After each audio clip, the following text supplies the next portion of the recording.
Greetings, ladies and metal gents, and welcome to this latest edition of Tales from Outer Space, where I take stories from across the internet and read them for your entertainment. This particular story is called They Did What with the Catapult, written by Farmwhich4275. I questioned everything I'd ever done up to this point, like anyone does. I questioned my education. I questioned my upbringing. I questioned my government, my military, my church. I questioned even my own soul. I questioned everyone, just like you. But right now, I was questioning what the flaming hell made me agree to this. I saw the ground, then the air, then the ground over and over, the horizon twisting and warping in front of my eyes like a bad dream. My screams of terror drowned out into nothing but my companion's cheers of joys. Was I even screaming? Or was I squealing? Or was I just so scared no sound was coming out? A human colony world on the outskirts in the Imperiate space was chosen as a short weekend stop by my work colleague Jerry, who was human. I questioned why I decided to follow a work colleague on a short weekend holiday. I questioned why I believed him when he said that it would just be super fun, and moreover, questioned the horrible feeling in my soul when I heard the phrase, "Don't worry about it," before we boarded the ship that brought me here. The horizon began to twist. I felt no nausea or pain. I just felt like I was falling. Gravity alone forcing my previously ingested meal to remain in my body. Or maybe I was just too scared to vomit. I don't know. Jerry yelled in joy and happiness, and I was close enough I could hear his heartbeat as adrenaline pumped through his veins. Crazy human. The ground stabilized as he finished tumbling, and I could only see the rapidly approaching ground.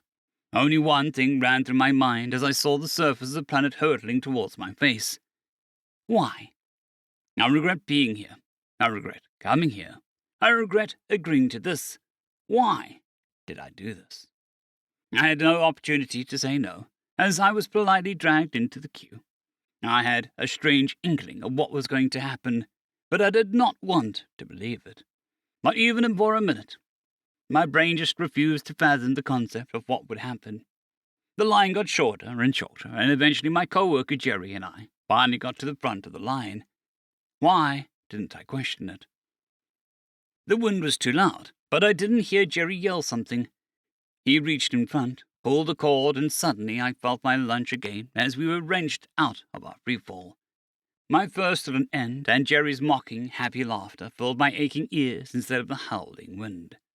Only now did I notice how my tail was wrapped around him for safety, painfully so for both of us.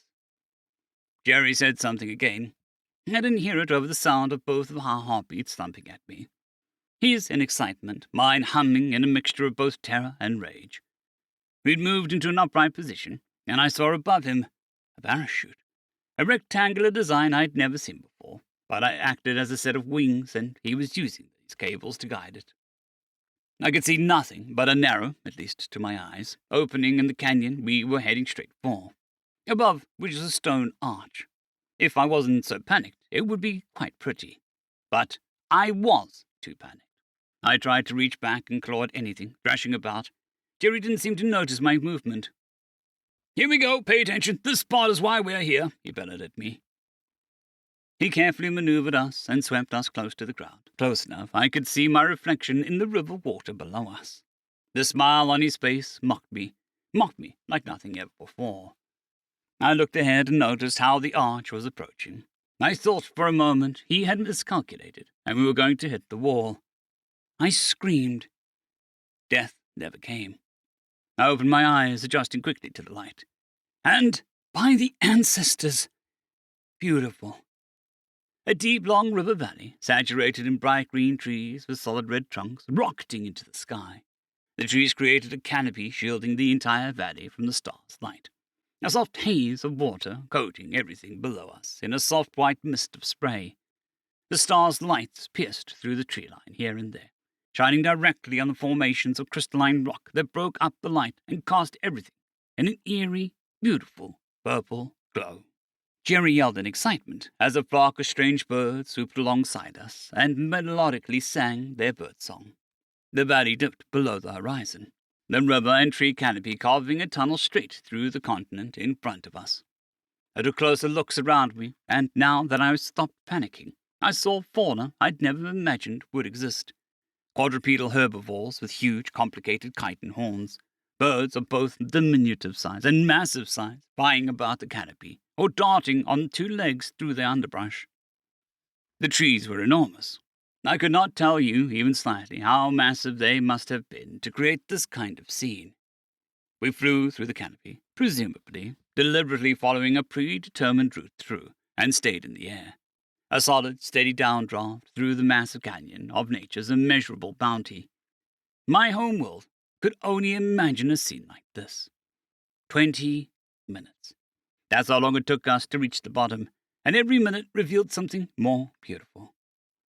We moved into a new area, presumably, where the red bark and the giant trees disappeared under a thick coating of trees with white and pink petals that fluttered about.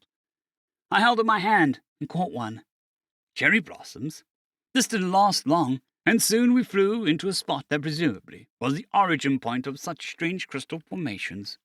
A massive cliff face surrounded by rose bushes, thorny vines and purple-flowered plants rose before us. Jerry turned to catch an updraft, and I got to see a massive spire made of those same crystals embedded into the rock. The light was refracting in every color imaginable, in every direction, all at once. I held my paw up to block some of that light, beautiful as it was, but bright. Jerry moved us a bit lower, and we went through the last section. This one, less impressive, considering the gigantic gemstones, but still beautiful. A huge cenote or sinkhole of some kind, in which the huge lake of water, so clear that I could see the bottom of it, I thought at the time must have been a mile deep. I saw why I could see straight down that deep. It was full of those light-refracting crystals, lighting up the entire hole. "Easy up, legs high, tuck and roll, like our instructor said. I'm coming in for a landing," Jerry yelled above me. Indeed, we were, and I could see the ground rapidly approaching us again. We swooped under the arch and stone again and river's edge. Below us was a small but noticeable waterfall that led straight to the ocean a few miles away. Jerry turned us and headed to the shoreline, where a number of humans were waiting for us on the ground. Jerry swooped down and coasted us on the ground, using a technique I couldn't quite see to slow us down before coming to a stop. The parachute flopped lazily to the ground, hastily secured by a number of other humans, all of whom were staring at me, strapped to Jerry's chest in that harness. Never seen my kind before, I guess. At least, not up close. To them, I'm the size of a child of maybe 7 years. Jokes on them, I'm 22 in their ears. Jerry reached around in front of me and released the cloths, keeping me in, and I fell to the ground with a soft thud. "Hell of a journey, Sarai. Told you it was worth it," Jerry said with an enthusiastic tone. I slowly turned, my ears back and tail flicking angrily. "Jerry, that was the single most terrifying thing that I have ever experienced in my years of being in this galaxy. And I survived a pirate raid when I was a cub for ancestors' sake. What even was that place?" I yelled, my paws gesturing wildly at them. "Caliban National Park, a massive 1,000-year-old redwood forest, a natural wonder, and one of the wonders of the galaxy. Well, ours anyway. You said you wanted beautiful, and that's what's the only thing in my price range." "Cool, huh?" Jerry replied, entirely too calmly.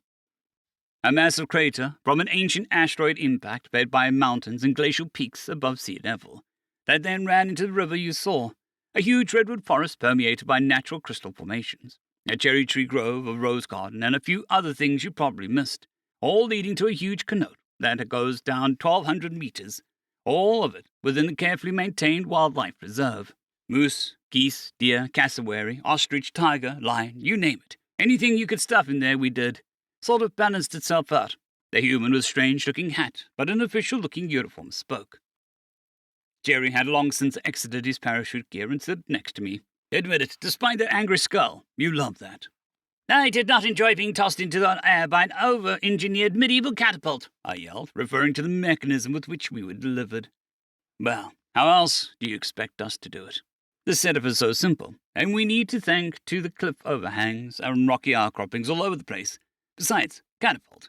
Put on a harness, put on a parachute, get in a catapult, get yeeted off a cliff, deploy parachute. Win. That's its own kind of rush," Jerry exclaimed in response. "A catapult. You treat tourists as ammunition and you think it's fun?" I bellowed. "Yes," the official-looking one said with a telling smirk.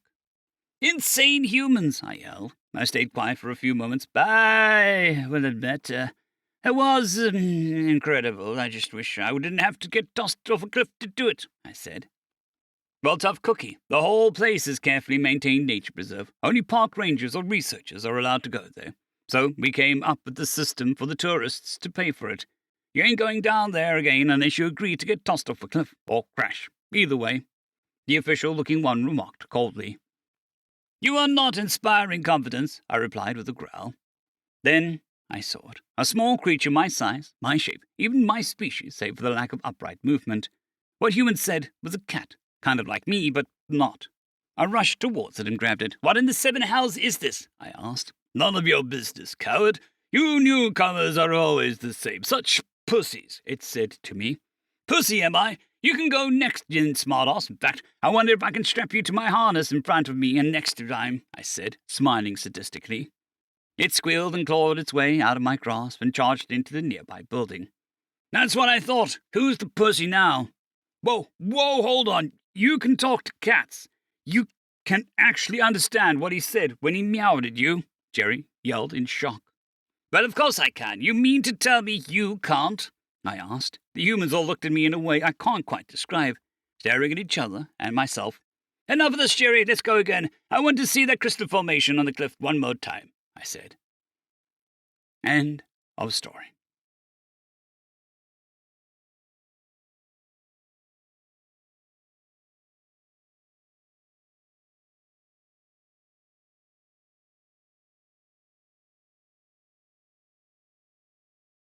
I'd greatly like to thank our Tier 5 channel members, Casper Arnholtz, John Creighton, Manatharia, 050, Dragzoon WRE, and Elijah Silvercross. Thank you very much.